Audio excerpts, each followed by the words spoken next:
여러분은 혹시 외환위기 때 우리나라 탑4 종묘회사가 전부 외국 기업에 넘어갔다는 사실을 알고 계시나요?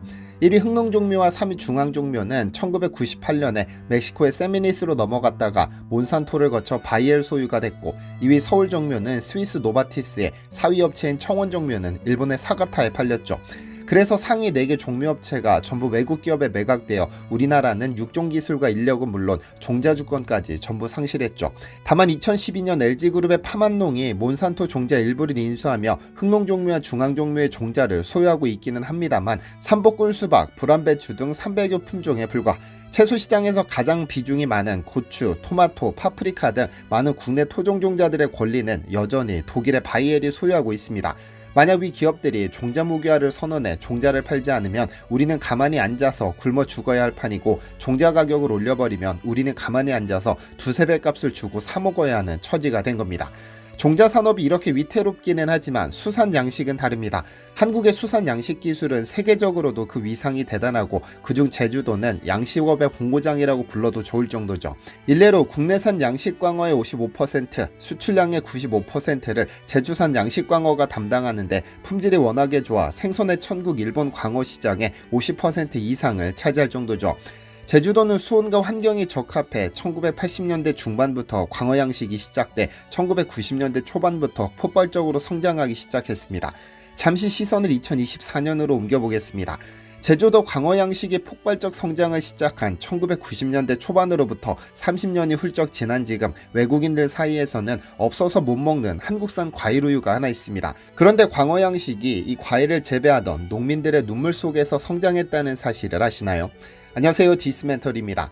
1960년 4월 19일 이승만 정부의 부정부패를 견디다 못한 시민, 대학생, 중고등학생들은 광화문, 종로 등 서울 시내 곳곳을 누비며 부정선거 다시하라, 독재정권 물러나라를 외쳤습니다.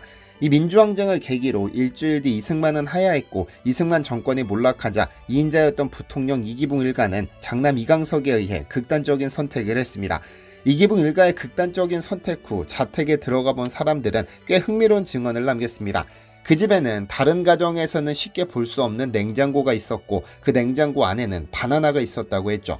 그만큼 1960년대 당시 바나나는 증언을 남겨야 할 정도로 귀했습니다. 그래서 바나나는 권력층이나 부유층이 먹을 수 있는 비싸고 희귀한 과일이라는 인식이 강했는데요.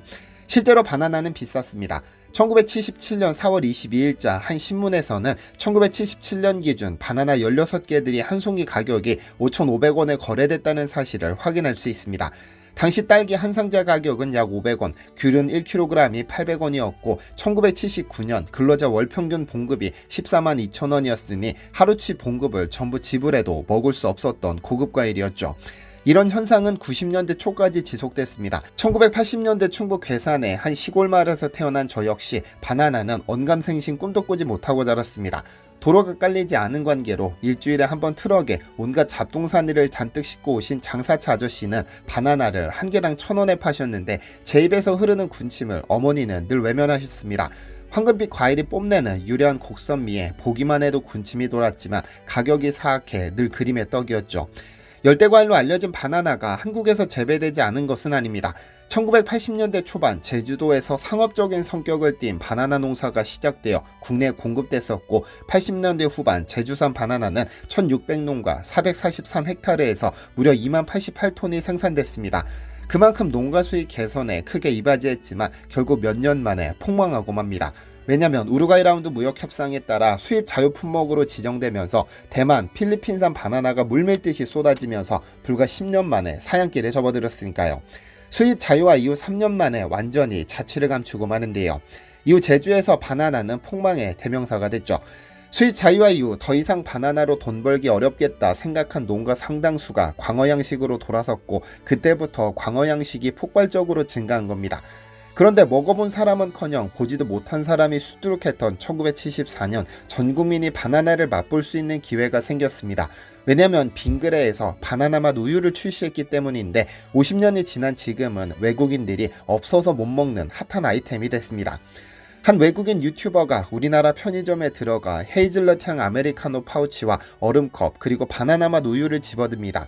얼음컵에 헤이즐넛 커피를 담고 나머지 부분은 바나나 맛 우유를 채운 그녀는 영상에서 꼭 큰 사이즈로 얼음컵을 사야 바나나 우유를 담을 수 있다며 빨대로 저어서 먹으면 달콤한 바나나 맛 라떼를 맛볼 수 있다고 팁을 전해줍니다. 이 영상은 업로드 6개월 만에 조회수 800만 회를 넘어섰으며 댓글에는 외국인들이 한국에 가면 꼭 먹어보겠다는 다짐을 남겼습니다.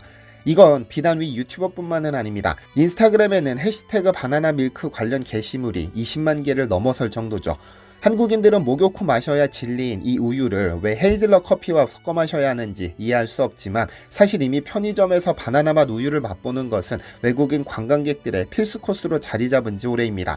한국을 찾는 관광객들 사이에서 한국에서 꼭 먹어야 하는 머스트템으로 자리 잡았죠.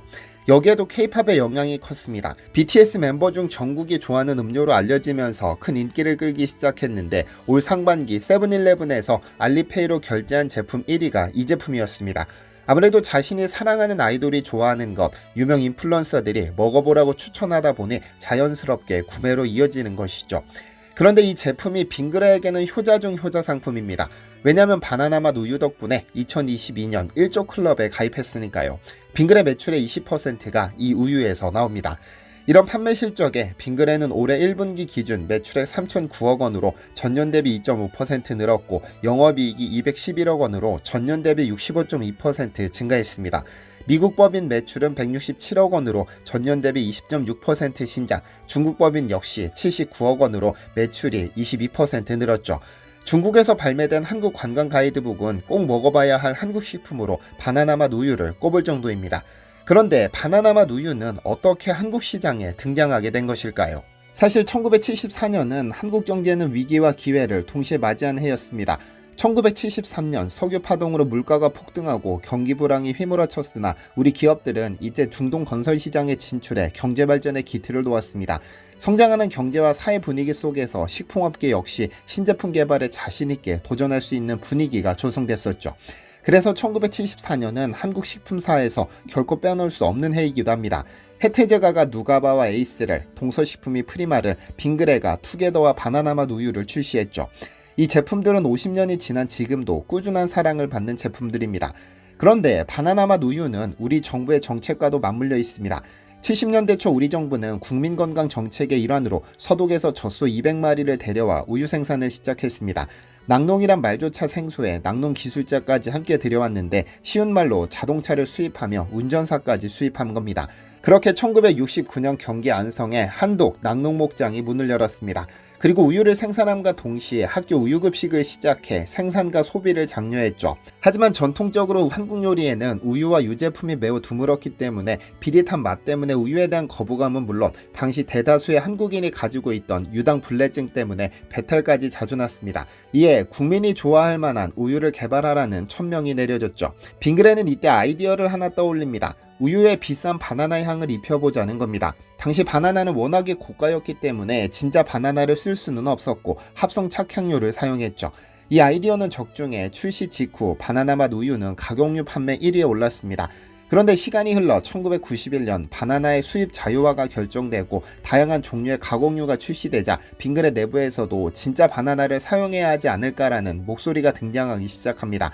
하지만 내부 검토 결과 기존 맛과 형태를 유지하기로 결정했는데 이는 결과적으로 바나나 맛 우유를 스테디셀러로 만들었습니다. 1998년 단일 제품으로 매출 300억 원, 2001년 그 2배인 600억 원을 기록했습니다. 가공류 제품으로 연매출 1000억 원을 기록한 것도 바나나 맛 우유였죠. 2018년은 수출 포함 연 2천억 원을 기록했고 현재 전체 가공류 시장 점유율 80%를 차지하고 있습니다. 그런데 바나나가 들어가지 않는 바나나 맛 우유에 지금은 1%의 바나나 과즙이 첨가되고 있습니다. 왜 변화를 줬을까요? 지난 2009년 식약처는 식품 등의 표시 기준을 개정해 소비자가 오인 및 혼동하는 표시를 금지하도록 했습니다. 당시 고시에 따르면 제7조에서 합성 착향료만을 사용해 놓고 용기 및 포장 등의 소비자가 오인 및 혼동하는 표시를 하지 못하도록 했습니다. 즉 바나나 합성 착향료를 사용했으면 그 맛을 뜻하는 바나나 그림이나 사진 등 이미지를 사용해 마치 천연재료를 쓴 것처럼 혼동시켜서는 안 된다는 것이죠. 하지만 이 고시가 바나나 맛 우유에는 적용되지 않았습니다. 왜냐하면 이 제품은 식약처 소관이 아닌 농림수산식품부 소관 축산물이었기 때문입니다. 그러다 이듬해 축산물 가공품 표시 기준이 개정되면서 실제 바나나가 들어가지 않으면 맛이라는 단어를 쓰지 못하게 됐죠. 빙그레 입장에서는 바나나 맛 우유와 바나나 향 우유의 갈림길에 섰는데 엄청난 연구 끝에 바나나 농축과즙 0.315%에 실제 바나나 과즙 1%를 넣으면 맛을 유지할 수 있음을 알게 됐고 바나나 맛 우유를 사수할 수 있게 됐습니다. 맛이 변한 것도 아닙니다. 과즙 1%가 원래의 바나나 맛 우유 맛을 유지할 수 있는 황금 비율이었으니까요. 조금 과해도 부족해도 그 맛이 나지 않는다니 신기한 일입니다. 그런데 바나나 맛 우유의 성공에서 빼놓을 수 없는 것이 상징과도 같은 모양입니다. 보통 우유는 사각팩을 사용하는데 빙그레는 출시 후 240ml의 뚱뚱한 용기를 단 한 번도 바꾼 적이 없습니다. 배불뚝이 모양의 독특한 용기 모양 덕분에 소비자 기억 깊숙이 각인됐죠. 사실 이 용기는 다랑아리에서 영감을 얻었습니다.